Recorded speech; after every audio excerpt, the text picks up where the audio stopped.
Hey everybody, welcome back to the Bourbon Note. I'm Greg. I'm Ben. And today we're drinking bourbon.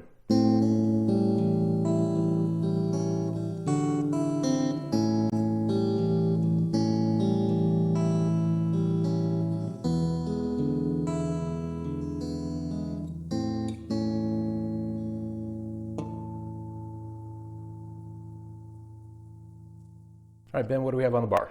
Okay, this is Old Tub. This is a Jim Beam product. It came out this past, is it summer? Last year. Yeah, I can't remember. Within the last year this came out. So this is a limited release from Jim Beam. It's a throwback to the original, before Jim Beam became Jim Beam, product that they used to make. This used to be available only at the distillery, and it was 375, like the little flask bottles. Yep. So it's 100 proof. It's bottled in bond, so it's 100 proof, at least 4 years old, non-chill filtered.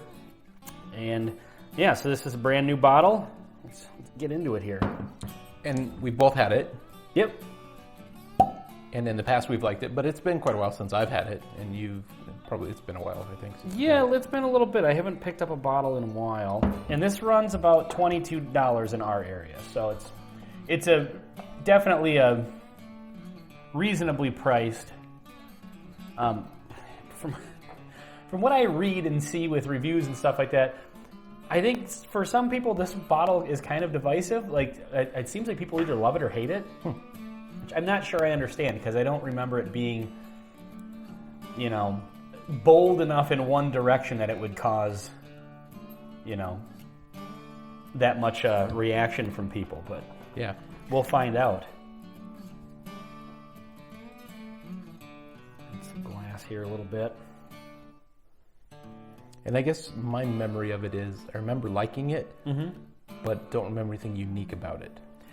Right, yeah, it's not going to knock your socks off. But I mean, for $22, bottled in bond, and yeah, it's just kind of it's definitely got a little bit of something extra than the regular Jim Beam line, I feel. I almost want to do a flight of Beam products. Yeah, see where it falls. This in there. Yeah. Compare this to the 80 proof and other 100 proof range. Or just put this against the Jim Beam bonded. Yeah. Which I don't have. I don't either. I have single barrel. This also, I don't know what mash bill this is, because with Jim Beam they have a high rye mash bill for the Old Grandad line and for Basil Hayden's. Correct. So I don't know what mash bill this is. I'm assuming this is not the high rye, because it doesn't. It's not a Basil Hayden. Yeah, it doesn't come across like that at all. But it's got a little more spice to it on the nose. It's got what a lot of people would consider that quintessential Jim Beam nutty note. That to me comes more through as like a dry, dusty corn note. I really get peanut shell aroma on this one. Yeah. Which I associate with the floor of Texas Roadhouse, which I've not been to Texas Roadhouse that many times. They may not even do the peanuts on the floor anymore. Who knows? Maybe after COVID they won't now be. Well, no, I had heard that they had stopped because of like some tripping danger, but that was years ago. To be honest, I'm surprised that didn't happen a long time ago. Yeah, no kidding. All right, I'm going to go in for the taste here.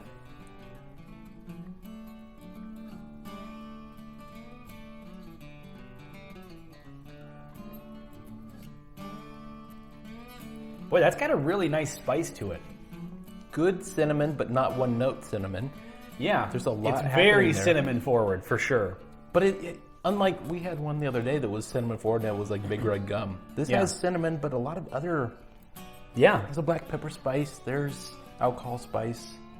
Like I'm not getting a high rye like we were saying, but at the same time, it's got a lot more spice than typical Jim Beam. And granted, this is 100 proof, where the standard Beam line comes in around 86. Most of like the black and double oak and the white label version.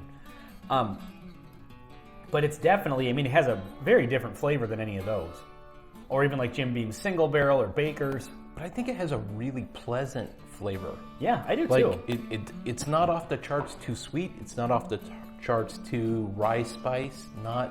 It's a good down the middle bourbon that I've seen it on store shelves 100 times and never bought it. And that was a mistake.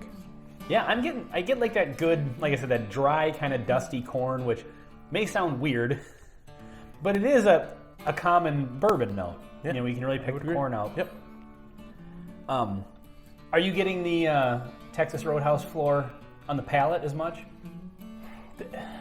There's a little bit of a peanut flavor, but it's nice and well balanced with a kind of a caramelized sugar. No, there's some sweetness, but it's not over the top. Yeah, it's definitely... It's right in the middle of the taste. You get hit with the initial spice, then there's this nice, pleasant taste in the middle. Then the finish it tapers pretty quick. I wouldn't say it has a long finish. No, but it doesn't die off immediately like some of the less expensive ones do. And for $22, that's... I think that holds its own. I mean, like I said, I've seen some kind of divisive reviews and, people's opinion on it. Like I said, I think they either love it or hate it. And I don't find anything to hate about this. There's nothing that's, different bourbons have their own profiles. This happens to be a cinnamon forward one. So if you don't like that, I mean, the cinnamon's noticeable. It's not like I would agree. Yep. One person is going to maybe get some cinnamon and another person is not, in my opinion anyway. I guess maybe if I check out some more reviews, maybe some people don't get that, but boy, to me, it's right there. Yeah, I agree. There's cinnamon. It's like a really nice, now that I've had several sips of it, almost like a dry almond kind of note as well. Like it's... And that one comes up a lot. Yep.